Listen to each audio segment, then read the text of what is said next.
வணக்கம். Welcome to இல்லத்தரசி கோலம். வாங்க இன்னைக்கு 2 சிம்பிளான கோலங்கள் பார்க்கலாம். கடகடன் போடுறதுக்காக இந்த கோலங்கள். கோலம் போட தெரியாத பிகினர்ஸ்க்காக இந்த கோலங்கள் அப்படின்னு வச்சுக்கலாங்க.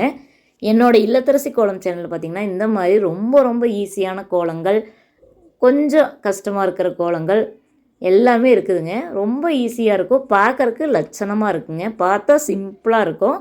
ஆனால் வாசல் போட்டு பார்க்கும்போது சூப்பராக இருக்குங்க. அதே மாதிரி என்னோட ஈஸி கலர் கோலம் அப்படிங்கிற ஒரு சேனல் தொடங்கியிருக்கிறேங்க. அதில் பார்த்திங்கன்னா ரொம்ப ரொம்ப சிம்பிளான ஈஸியான கலர் கோலங்கள் அதில் வருங்க. இதுலேயும் வரும், அதுலேயும் வரும். இதில் வந்து எல்லாம் மிக்ஸ் ஆகி வருங்க. சின்ன கோலம், பெரிய கோலம், அந்த மாதிரி. அதில் பார்த்திங்கன்னா ஈஸியான கலர் கோலங்கள் மட்டும் வருது. பாருங்கள், உங்களுக்கு கண்டிப்பாக பிடிக்கும். இந்த கோலமெல்லாம் டக்குன்னு போட்டலாங்க. அழகழகாக நம்ம வாசல்லையும் கோலம் போடலாம். ரொம்ப பெருசாக போடல, சிரமம் எடுத்து போடல, ரொம்ப ஈஸியாக போடுறோங்க. எனக்கே பார்த்திங்கன்னா ஈஸியான கோலங்கள் தான் என்னால் போட முடியும். ஏன்னு கேட்டிங்கன்னா, தெரியாமல் இல்லை, தெரியும். ஆனாலும் நின்று போடும்போது கால் வலிக்குங்க, மூட்டு வலி இருக்குது எனக்கு. அதனால் ரொம்ப ஈஸியான கோலங்கள் தான் நான் போடுவேன். வாசல் பார்க்கும்போது அவ்வளோ அழகாக இருக்குங்க. அதனால தான் நான் சேனலை ஆரம்பித்தேன். பாருங்கள், உங்களுக்கு கண்டிப்பாக பிடிக்கும். அது எனக்கு ஜாயிண்ட் பெயிண்ட் இருக்குது. ஜாயிண்ட் பெயிண்டோட தான் கோலமே போடுவேன். அதனால் இந்த அளவுக்கு இல்லைன்னா இன்னும் சூப்பராக இருக்குங்க கோலம்லாம். பார்க்கலாங்க இந்த கோலம் எப்படி வரப்போகுதுன்னு.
பாருங்கள் ஃப்ரெண்ட்ஸ், இந்த வீடியோவில் 2 சிம்பிளான கோலங்கள் பார்த்தோம். ரொம்ப ஈஸியாக கடகடன்னு போட்டுடலாங்க. நம்ம வாசலில் யாராவது பார்த்தாங்கன்னா கூட அழகாக இருக்கும். அந்த மாதிரி கோலம் தாங்க. பிகினர்ஸாக இருந்தால் கூட இந்த கோலத்தை ஈஸியாக போடலாம். இந்த மாதிரி சிம்பிளான கோலங்கள் கூட எங்கள் வீட்டில் அப்பப்போ போட்டிருப்பேங்க. அதுக்காக கோலம் போட தெரியாதுன்னு இல்லைங்க. இந்த மாதிரி கோலங்களும் இருக்கும். அவசரத்தை பொறுத்து, நேரத்தை பொறுத்து, நம்ம வீட்டு வாசல்லே கோலம் இருக்கட்டும் அப்படிங்கிறக்காக சும்மா ஜஸ்ட்டு கடகடன்னு போட்டு வரதாங்க. 4-5 நிமிஷம் போதும் இந்த கோலம் போடுறதுக்கு. இந்த ஈஸி கோலங்கள் பிகினர்ஸ்க்காக கொடுத்துருக்குறேங்க. பாருங்கள், இந்த வீடியோ பிடிச்சா லைக் பண்ணுங்கள். என்னோட ஈஸி கலர் கோலம், அப்புறம் சுவை 6ங்கிற சமையல் சேனல், இது 2யுமே பாருங்கள், நல்லாயிருக்கும். தேங்க்யூ.